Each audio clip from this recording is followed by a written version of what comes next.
Hey, Jim Remley here with eRealEstateCoach.com. We are at Patie Millen's office, and Patie is an absolute rock star, all-star. We worked together for several years now. Yeah. She's had a great year. What did you do last 12 months? Last 12 months we closed $37.5 million. Wow. How many transactions was that? You know, it was 73 transactions, and we were up about 30% from the year before. Incredible. Even though the number of transactions were fairly similar, I mean, we maybe did 10 more, you know, so that was good. That's great. Yeah. So your average price went up? Average price went up, and I can't even tell you what it is right now, but I think it was about $459,000. What's the split between buyers and sellers? We're about 50-50.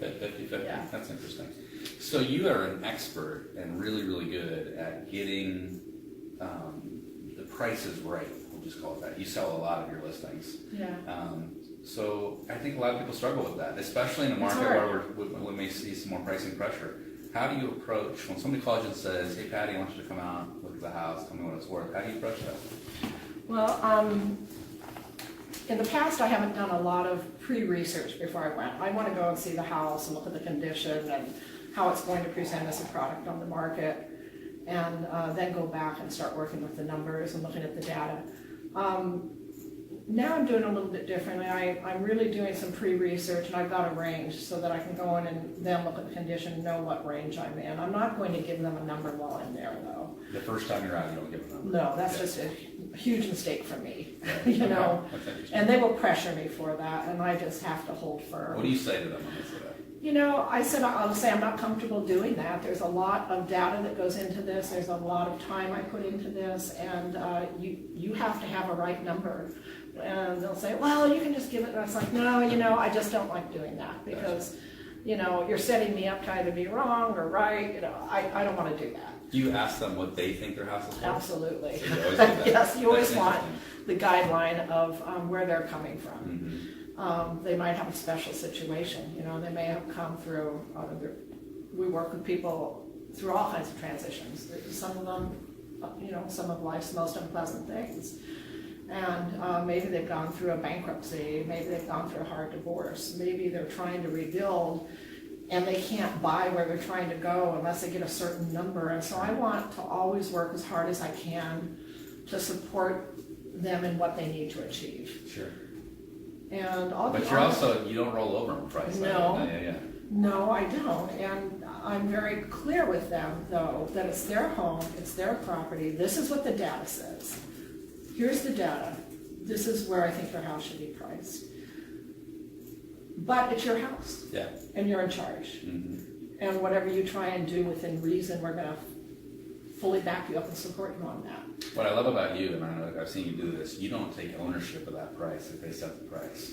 No. You let them No, they own that price, right? Yeah. If they overprice. And I will say to them, Yeah. Okay, so we're going with your pricing. Yeah, okay. You know, and I have this great client. I sold 2 homes for them. I, you know, sold them homes. I sold their homes. And they had a house on the market a few years ago, and it just wasn't selling. They were trying to sell it year after, you know, every year in the spring. And we're going to list our house. And I put hours into looking at the pricing. I'd give them that, and they'd never do my pricing. Never even close. And so the third time that happened, they called, and I said, well, I have a question for you. Are we going to do your price or my price? And they said, well, what do you mean? And I said, well, I don't want to spend time doing the pricing if we're not going to do my price. I only want to do that if we're going to do my price. Let's just go with your price and save me a couple of dollars. And I love it. I know. They were like, that's not true. I said, you know, it's 100% true. Wow. And they said, we'll call you back. So they called back, and they said, oh, my God. We went through all of our emails before. You're right. We've never done your price. I said, I know.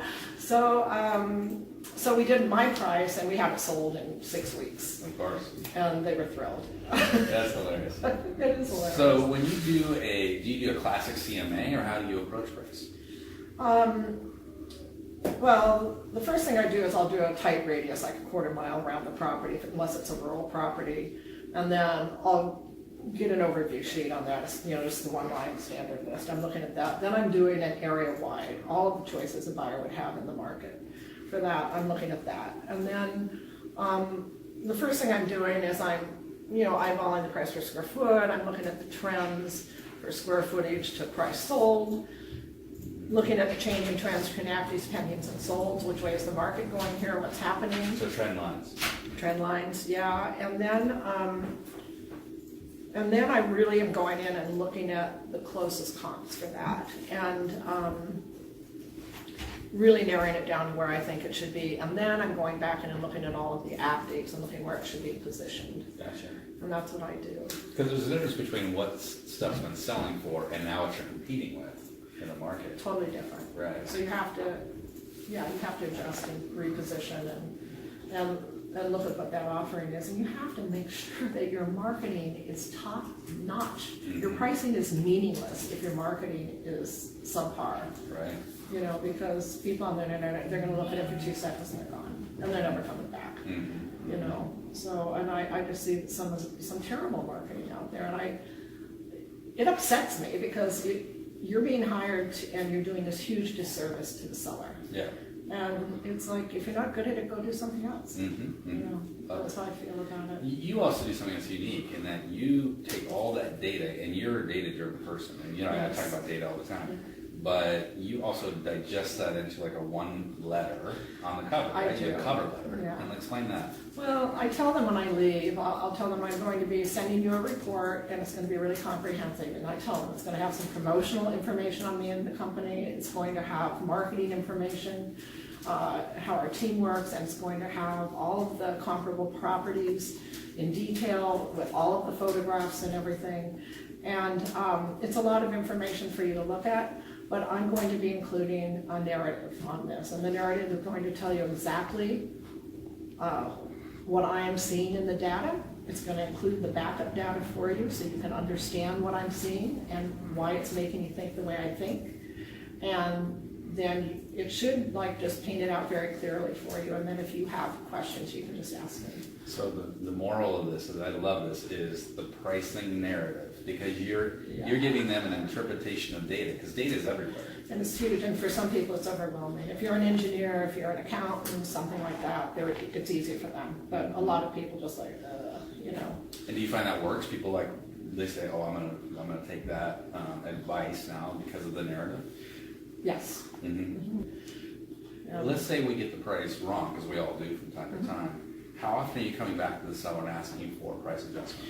Oh, within 3 weeks. So And I tell them, you know, we're gonna need to work, especially now. And I mean, you know, we can't be wizards. You know, we're not right 100% of the time, especially in a transitioning market. Yeah. And I've been in many transitioning markets over the last 26 years where the market's changing, and we can just say to them, I don't know what this market's going to do. This is what it feels like it's doing. Mm-hmm. You know, and so this is how, if it were my home, I would do it. Mm-hmm. But you're going to have to remain adaptable to the market. We're going to need to check in on it, you know, every 3 weeks or so, and see if the positioning needs to change as the market reveals more of itself. Ooh, I love it. As the market reveals more of itself. So we have to move towards the market. I think that's a good message for sellers, is that, you know, the market is dynamic. We're seeing a surge of inventory in the market right now. Patie Millen, you're an all-star. Thank you so much for giving us your great advice. So we'll see you next time on eRealEstateCoach. Thank you so much.